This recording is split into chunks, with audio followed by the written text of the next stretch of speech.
명절 하면은 저희 나라 같은 경우에는 흩어졌던 가족들이 모두가 오랜만에 모여서 즐겁게 대화하고 또 그간에 살았던 이야기를 나누는 그런 날이죠. 1년에 한 번, 두 번 정도는 참 어렵지만 멀리 떨어져 있는 가족들이 5시간, 6시간 고속도로에서 그 시간을 버리더라도 기어코 부모님을 중심으로 가족들이 모여서 즐겁게 살아가는 이야기를 나누는 날이 명절입니다. 이번 명절은 참 너무 길더라고요. 너무 길어서 어떻게 할까. 사실 청년사역을 하는 저로서는 조금 염려가 되는 부분도 분명히 있었습니다.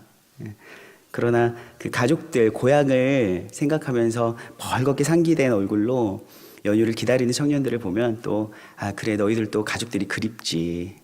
가족들이 그립지. 왜냐하면 리더들 같은 경우에는 우리가 쉬는 날, 공휴일이 되어도 가족들한테 쉽게 못 가거든요. 가족들이 되어도 집에서는 너희 교회는 왜 그런다. 심지어는 너희 교회 무슨 교회냐. 교단 좀 알아봐라. 라고 말씀하시는 부모님들도 계세요. 왜냐하면 명절이나 공휴일 같은 때 전혀 내려가지 못하고 오히려 공휴일이 되면 자기 세몬들 신방 가고 또 혼자 있을 또 세몬들이 안타까워서 본인들이 함께 있어 주려고 하기 때문에 공휴일도 가족을 못 찾아가는 리더들이 굉장히 청년들이 많습니다. 그래서 이번에는 연휴가 길기 때문에 마음을 좀 굳게 먹고 고향을 가려고 하는 청년들을 보면서 얼굴 참 기쁘기도 하고 마음이 애잔하기도 하고 그랬습니다. 근데 요즘은 명절에 어떤 분위기가 좀 많이 달라졌더라고요.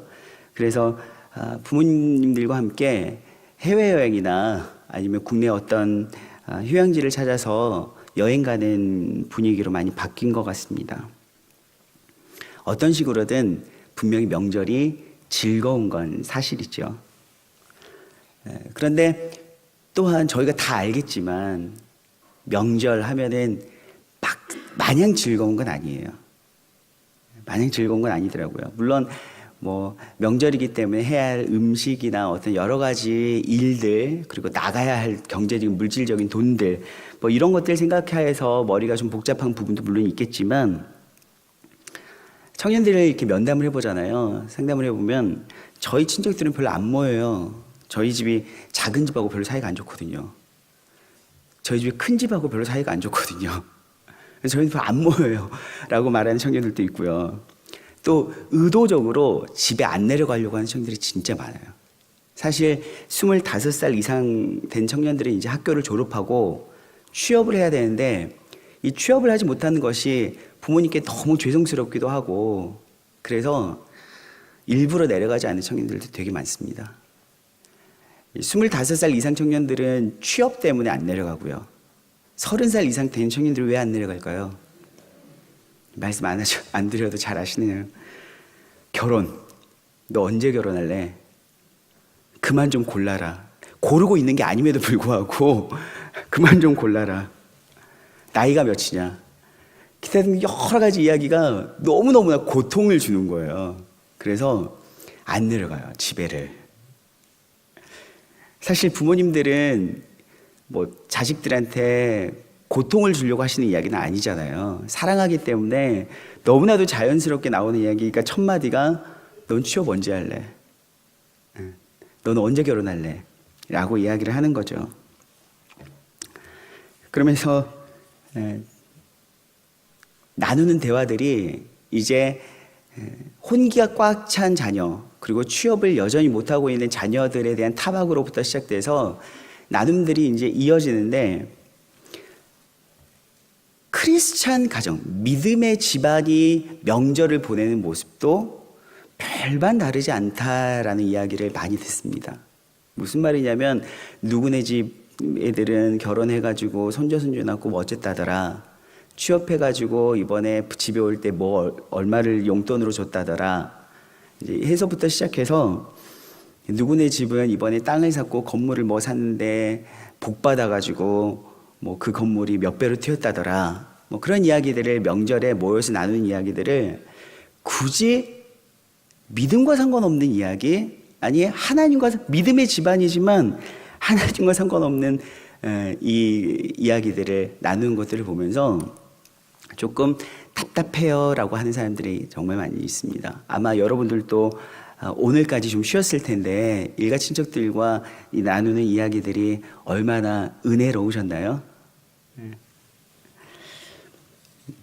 심지어는 얼마 전에 TV에서 뉴스에서 이런 이야기를 보았습니다. 한 여자가 신앙이 없음에도 불구하고 기독교 집안을 선택해서 결혼을 했다는 거예요. 왜냐하면 우리 집에는 제사 안 지내 라는 말 때문에 그게 너무너무 매력적으로 다가왔다는 거죠. 제사를 지내려면 뭐 1년에 몇 번 어디를 가야 되고 그 제사 상을 차리는 거 생각하면은 머리가 너무 지끈지끈 아파서 기독교 집안이어서 우리 집은 제사 같은 거 안 지내 그냥 예배만 드려 라는 말이 너무너무 매력적이어서 그래 다른 데가 조건 안 보고 그 사람하고 결혼해야 되겠다 하고 결혼했다고 하는 거예요. 근데 막상 결혼을 해보니 제사만 안 드리지 우리는 추도 예배 드린다는데 해가지고 음식을 다 차리고 또 여전히 일가 친척이 다 모이고 설거지는 여전히 긴 시간 해야 되고 그러면서 기독교 집안이지만 다른 게 없구나 라는 이야기를 이렇게 뉴스에 올린 것들을 볼 수 있었습니다. 무슨 말이냐면 크리스찬이 모였음에도 불구하고 아니 믿는 집안과 집안이 모였음에도 불구하고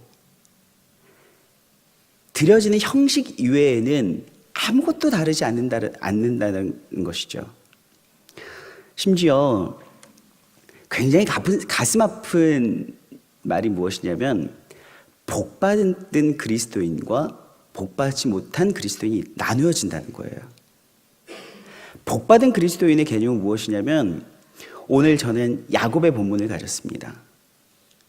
야곱처럼 생각하는 크리스찬이라는 거죠. 오늘 야곱은요 모태신앙입니다. 잘 아시죠? 야곱 모태신앙이에요. 할아버지가 100세 때 낳은 믿음으로 낳은 아버지였습니다. 믿음의 아버지. 할아버지 때부터 엄청난 믿음을 가진 집안이었습니다. 보통 친척 아비집을 떠나라라는 말 한마디에 어디로 가야 될지도 모르지만 그저 하나님께 예스 하고 순종했던 할아버지의 믿음이 100세 때 태어나신 아버지에게 그대로 전수되어서 믿음이 짱짱한 집안이었습니다. 그리고 그 어머니 리브가는 어떻습니까? 할아버지의 기도 청탁으로 말미암아서 일 잘하고 낙타들에게 물을 다 줄 수 있을 만한 어떤 근력 있는 건강하기도 하고 믿음도 좋은 어머니에게서 태어났죠. 야곱은 그런 믿음의 집안이었습니다.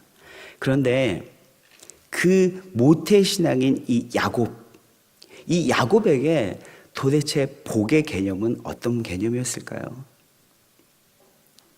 오늘 저는 초반부에 설교를 시작하면서 믿음의 집안이지만 명절을 보내는 모습이 아니 명절 안에서 가족들끼리 나누는 대화들이 일상의 대화들이 믿는 집이나 안 믿는 집이나 똑같다라는 말씀을 드렸습니다.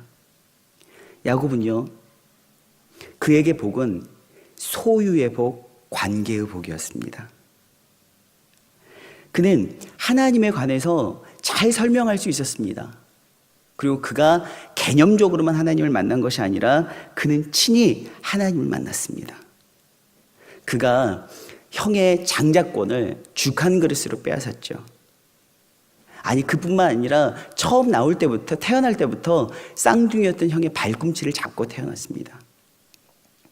그 이후로 그의 삶은요 그저 기회주의자라고 볼 수 있을 만큼 이것이 잘 되는 일이야라고 싶으면 시대와 상황을 잘 파악하고 그 기회를 잘 잡는 사람이었습니다. 그래서 그런지 그는 가는 곳마다 많은 소유를 누리게 되었고 많은 사람을 만날 수가 있었죠. 뿐만 아니라 그는 집안을 나와서 외삼촌에게 가는 과정 가운데서도요 창세기 28장 10절을 보면 베델에서 하나님을 만납니다. 사다리를 오르락 내리락 하면서 만나주시는 그 하나님. 그리고 15절에 내가 너와 함께 있어 내가 어디로 가든지 너를 지키며 너를 이끌어 이 땅으로 돌아오게 할지라 내가 내게 허락한 것을 다 이루기까지 너를 떠나지 아니하리라. 아멘. 예. 야곱에게 이런 약속도 주셨어요. 물론 꿈속에서지만 하나님은 그를 만나주셨고 그는 하나님께서 언제나 너와 함께 하겠다, 내가 너를 떠나지 않겠어 라는 약속까지 받은 사람이었습니다.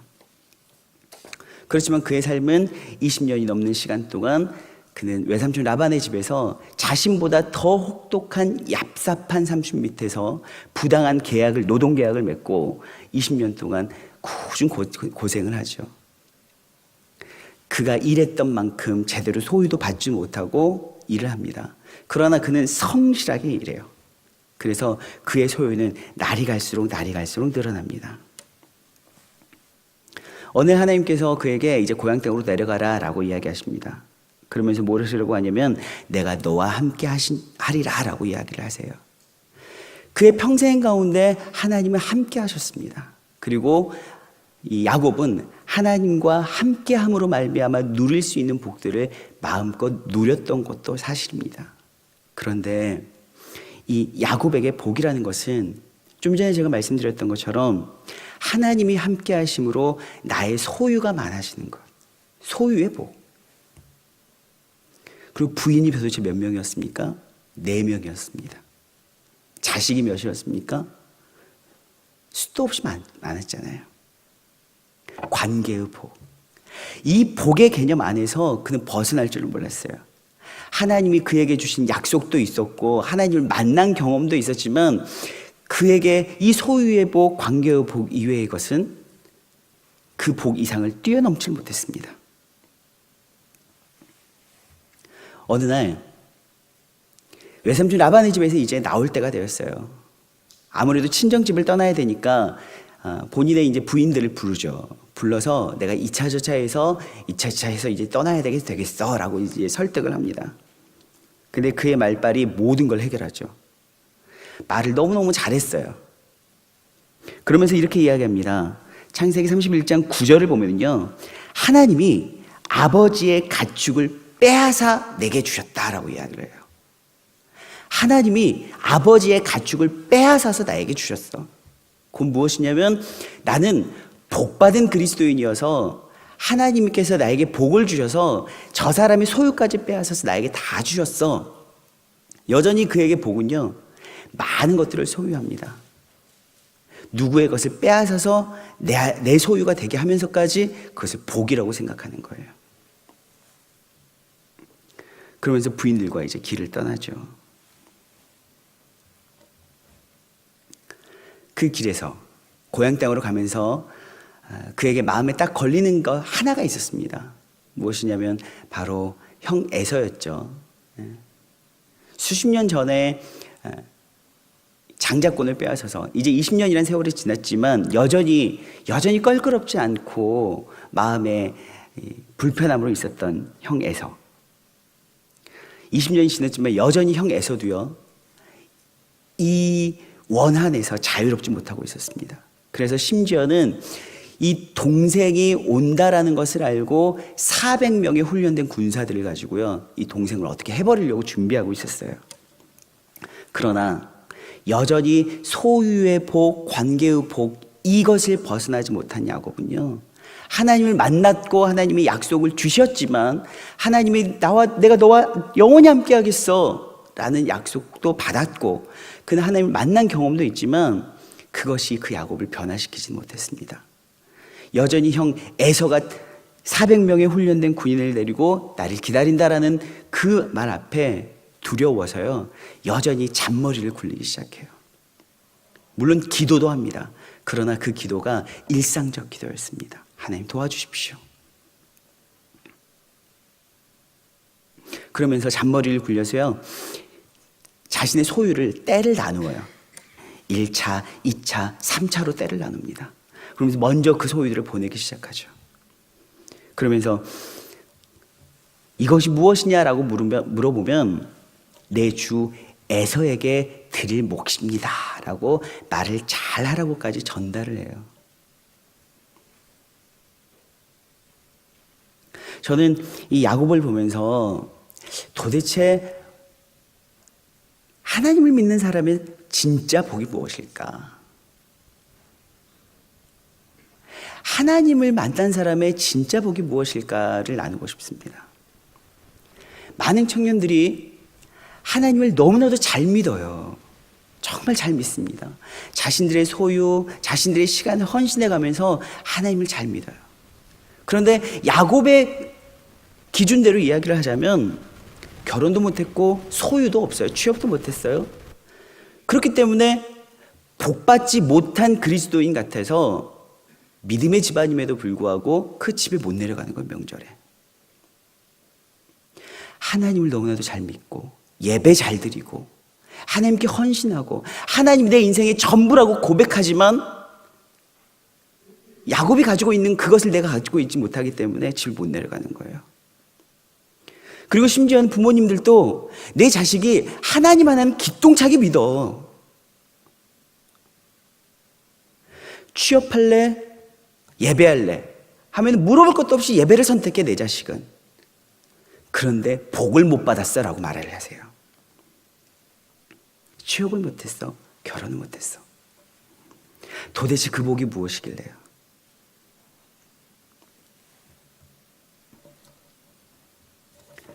오늘 야곱은 야복 강가에서 그 나루터에서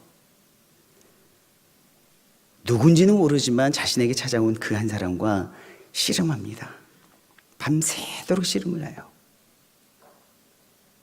저희는 흔히 이 씨름을 두고 이렇게 이야기합니다. 간절한 기도로 하나님을 이겨먹는 기도. 그러면서 뭔가 철야 기도하고 새벽 기도하고 시간을 내어서 골방에서 눈물과 땀을 흘리면서 막 기도하면 하나님께서 내게 그 주지 못했던 그 복 주실 수 있겠지. 그래서 하나님을 꺾어 이겨서라도 내가 그 소유의 복 나도 받아야지. 그러면서 우리는 기도를요 씨름이라고 많이 비유를 하죠. 밤새도록 씨름해봐. 그러면 결국 하나님이 너의 그 간절함을 이기지 못해서 너에게 주실 거야. 어때? 야곱도 에서와 충돌하지 않고 결국엔 에서와 서로 화해하잖아. 밤새도록 너도 한번 그렇게 기도해봐라고 이야기합니다. 그런데요, 호세아서를 보면 야곱이 진짜 받았던 이 복이 무엇인지 알게 돼요. 호세아 12장 3절부터 제가 읽어드리겠습니다. 야곱은 모태에서 그의 형의 발꿈치를 잡았고 또 힘으로는 하나님과 겨루되 천사와 겨루어 이기고 울며 그에게 간구하였으며 하나님은 베델에서 그를 만나셨고 거기에서 우리에게 말씀하셨나니 여호와는 만군의 하나님이시라. 여호와는 그를 기억하게 하는 이름이니라. 그런즉 너의 하나님께로 돌아와서 인애와 정의를 지키며 항상 너의 하나님을 바랄지니라. 아멘. 호세아서를 보니까 야곱이 받았던 그 축복이 무엇인지 알겠어요. 오늘 보면 그 사람에게 야곱이 씨름하면서 너가 나에게 축복하지 않으면 내가 널 보내지 않겠다라고 이야기를 해요. 거듭거듭 이야기합니다. 나를 축복하지 않으면 내가 너를 보내지 않겠다. 실상 야곱이 에서와의 화평이 아니고서는 받지 않은 복이 없죠. 사실 그럴싸한 사람입니다. 실상 여러분들에게 야곱 같은 사윗감, 야곱 같은 신랑감 이야기하면 썩 괜찮으실 거예요. 야곱이 외삼촌 라반에서 일했던 걸 보면요, 굉장히 성실했습니다. 요즘 청년들은 일하면서 조금 힘들면 그저 직장 금방 옮기려고 하잖아요. 물론 저도 그런 거 보면서 굉장히 안타까워요. 조금 힘들면 금방 직장 옮기려고 하고요. 조금 비교해서 지금보다 더 나은 조건으로 이직하려고 합니다. 심지어는 내가 이 돈 받고 일하느니 차라리 더 공부하는 게 낫겠다 해가지고 그저 또 다른 공부를 한다고 하는 청년들이 굉장히 많아요. 근데 야곱 어땠습니까? 20년간에 10번이나 옮겼던 라반이요, 자기 입맛에 따라서 10번이나 그 노동 계약을 옮겨버렸거든요. 그럼에도 불구하고 한 번도 변함없이 그 밑에서 묵묵하게 일을 해냈습니다. 실제적으로 하나님이 그에게 복 주셨던 건 사실이에요. 소유의 복을 주셨던 것도 사실입니다. 그런데 오늘 야곱은 또 하나님 축복해 주십시오. 당신이 나를 축복하지 않으면 내가 당신을 놔드릴 수 없습니다 라고 이야기해요. 도대체 얼마나 더 복을 받아야겠기에. 오늘 호세아가 12장에서 야곱을 이야기한 것은 배경이 이렇습니다. 호세아가 사역하던 당시 이 북이스라엘은요, 아수르하고 애굽 사이에서 이 나라의 존폐를 바로 애굽과 아수르에 맡겼습니다. 강대국 사이에서 아수르하고 계약을 맺을 것이냐, 아수르를 내가 끈으로 삼을 것이냐, 애굽으로 끈을 삼을 것이냐 줄타기를 했어요. 기회를 엿보는 거죠. 잔머리를 굴리는 거예요. 마치 야곱과 같았다는 거예요. 그저 상황과 현실만 파악하고 기회를 잘 잡아서 내가 뭔가 되면 하나님께서 복 주셨구나. 그러면서 야곱처럼 그러지 말아라 라고 이야기하는 거예요. 그러면서 야곱이 하나님을 만남으로 말미암아 변화되어졌는데 그가 이제는 정의를 추구하는 사람이 되었다. 여러분, 오늘 야곱은요, 축복을 달라고 합니다.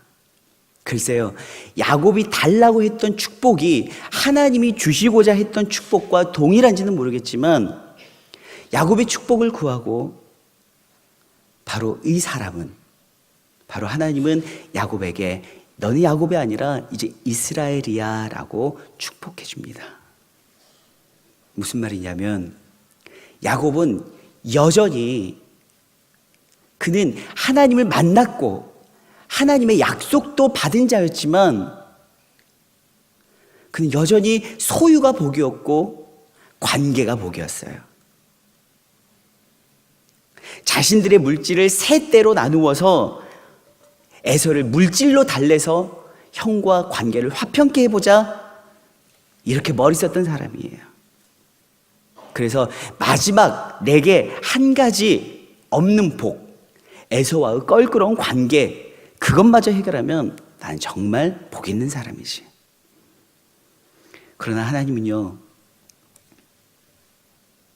야곱의 환도뼈를 칩니다.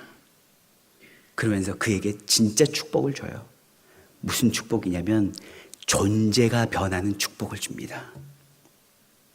야곱에게 복은요, 많은 물질, 많은 소유, 좋은 관계, 그것이 복이었어요. 그러나 하나님은 그에게 고난을 통해서 진짜 참된 복을 주셔요. 그 복이 무엇이냐면 바로 존재가 변하는 거예요. 사람이 변하는 거예요. 여전히 믿는다고 하지만, 하나님을 믿는다고 하고 하나님을 만난 경험이 있다고 하지만 여전히 우리도 야곱처럼 살아가는 분들이 굉장히 많습니다. 무슨 말이냐면 그들에게 하나님을 만났다라는 것은요, 하나님의 덕 보는 거예요. 나는 이제 그리스도인이야, 이 말이 그리스도의 덕을 보는 사람이야 라는 말로 바뀌는 거죠.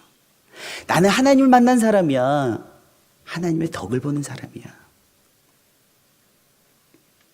그래서 명절에 결혼하지 못하면, 취업하지 못하면 복 없는 그 크리스찬 청년이 되는 거고, 사업이 어려우면 복 없는 크리스찬이 되는 거예요. 여러분, 하나님은 환도뼈를 침과 동시에 이스라엘이라는 존재적 변화의 축복을 주셨습니다. 이제는 이전의 야곱은요, 온데간데 없어요. 그는 자신이 가고 싶은 것, 자신의 성실을 우상으로 삼았을 수도 있습니다. 20년 동안 성실하게 일해서 라반을 감동시켜요. 힘써 일한 근력으로 누군가에게 멋지게 보일 수 있습니다. 어디든지 가고 싶으면 갔고 무언가를 소유하고 싶으면 열심히 일해서 소유할 수 있었어요. 그런데 이제 환도뼈가 부러진 거예요. 저는 의학적인 지식은 없지만 검색해 보니까요, 이 환도뼈가 부러지면요, 자신의 힘으로 안고 서는 것 자체가 안 된다고 해요. 하나님은 실상 야곱이 자신의 힘을 의지하고 살았던 모든 것을 빼앗아가 버리신 겁니다.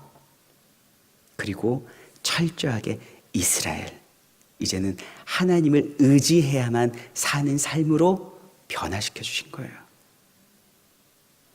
그의 소유도 더 이상 그에게 복이 될 수 없습니다. 그에게 좋았던 관계들도 그에게 더 이상 복이 될 수 없습니다. 이제 그에게 진짜 축복은 무엇이냐면 하나님을 의지해야만 살아갈 수 있는 삶. 바로 그게 진짜 축복인 거죠. 모세 어떻습니까? 모세 잘 살 수 있었던 사람이에요. 하나님의 복으로 바로의 아들이 되었어요. 그러면 그 복 누리면 되잖아요. 바로의 공주의 아들이 되어서 그 복 누리면 돼요. 하나님께서 나일강에 던져져서 모세를 담은 바구니가 공주에게까지 다 갔잖아요. 그거 하나님의 복 아닙니까? 아무나 누릴 수 없는 거예요. 하나님이 복 주셨어요. 거기서 공주의 아들로 잘 살면 되었어요. 그 복 마음껏 누리면 되었어요. 그런데 오늘 모세는 히브리서에 보면 그렇습니다. 믿음으로 바로의 공주의 아들이라 함을 칭함을 거절했다고 나옵니다. 이집트의 왕자라는 그 칭함을요, 믿음으로 거절해 버렸어요. 왜요? 더 이상 나에게 그 소유와 영광은 복이 아니다. 하나님을 믿음으로 고난받는 것이 내게 복이다. 여러분, 모세는 떨기나무에서 거부할 수 없는 하나님을 만난 이후에 변해버렸습니다. 사람을 살인하고 미대한 광야에서 양들의 똥이나 치우는 목자로 삶을 살면서 얼마나 그리웠을지 모르겠어요. 내가 그때 괜히 나서서 이 혈기를 어떻게 못해서 내가 이 신세가 되었구나. 그런데 그가 떨기나무에서 하나님을 만나니까요, 변해버렸어요. 더 이상 애굽이 주는, 세상이 주는 복은, 세상의 소유는 그에게 더 이상 복이 될 수 없었습니다. 그리고 하나님을 만난 그는 하나님이 가라 하면 가고, 하나님이 말하라 하면 말하고, 하나님이 주신 그 지팡이도 자기 마음대로 다스린 게 아니었습니다. 하나님이 지팡이를 들어라 하면 들고 내려라 하면 내리는 인생이 되었습니다. 철저하게 하나님에 의해서 다스림받는 인생이 되었습니다. 사랑하는 여러분, 아마 예배를 마치고 돌아가면 또 다른 일가 친척이 기다리고 있을 수도 있습니다. 아마 우리 한낮 찬양대도 잠깐 기다려, 나 예배만 드리고 올게, 우리 찬양대 오늘 비상이야 라고 하면서 오셨을 수도 있어요. 일가 친척들 다 계시고 식사 차려주시고 잠깐만 기다리고 계시면 내가 얼른 예배 드리고 온다고 하실 수 있어요. 그리고 남은 연휴 기간 동안 아직 못다한 가족들과 많은 대화를 나누실 거예요. 그렇다면 이러면 어떨까요? 더 이상의 소유와 많은 관계, 취업, 결혼, 누구의 손자가 어디 대학 갔고 이런 것으로 자랑 삼고 대화를 나누는 것이 아니라, 나 이번에 이런 일이 있었는데 남들은 그거 다 잘했다고 하는데 내가 기도해 보니 그거 아니더라고. 하나님께서 기뻐하시지 않는 것 같아서 그거 포기했어. 우리 아들 지금 번들어한 직장 들어가진 않았지만 나는 그가 하나님이 뜻대로 살고 있다고 믿어. 누구보다 예배 잘 드리고 하나님밖에 모르는 그 내 딸이 너무 자랑스러워. 이런 나눔 어떨까요? 가정에서 복받은 그리스도인의 삶이 아니라 복이란 거 내려놓고 그리스도인이기 때문에 다른 삶, 그 삶을 나누는 여러분의 가정, 그리고 그 위에, 그 중앙에 정말 십자가가 세워지고 십자가를 중심으로 예수 그리스도를 나누는 여러분들의 가정이 되길 소망합니다.